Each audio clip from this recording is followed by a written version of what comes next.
President Trump returns to Washington tonight and continues defending himself after being accused of making racist comments. Weijia Jiang has the latest from Washington. Hundreds of Haitian Americans protested near President Trump's Mar-a-Lago resort, Trump strong! while his supporters waved flags and yelled for the demonstrators to leave the U.S.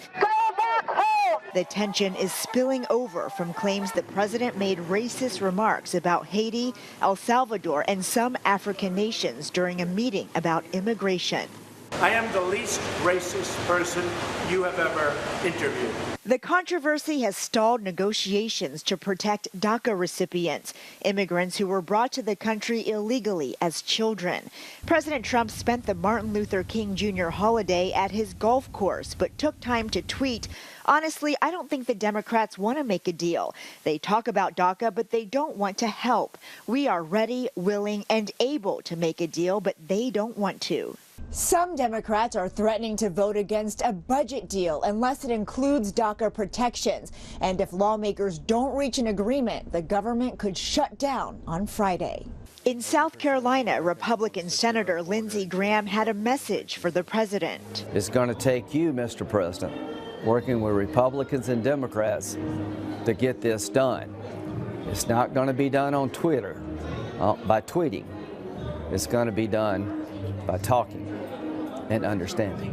The DACA program ends in March. If Congress doesn't find a solution, those young immigrants could face deportation.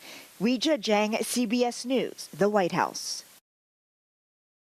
Now, former presidential candidate Mitt Romney is criticizing President Trump's immigration comments. On Twitter, he wrote, "The poverty of an aspiring immigrant's nation of origin is as irrelevant as their race. The sentiment attributed to the POTUS is inconsistent with America's history and antithetical to American values. May our memory of Dr. King buoy our hope for unity, greatness, and charity for all." Friends of Romney say he plans to run for Orrin Hatch's open Senate seat in Utah. Now let's look at national question of the day. Should U.S. immigration programs bring in people based on their skill set?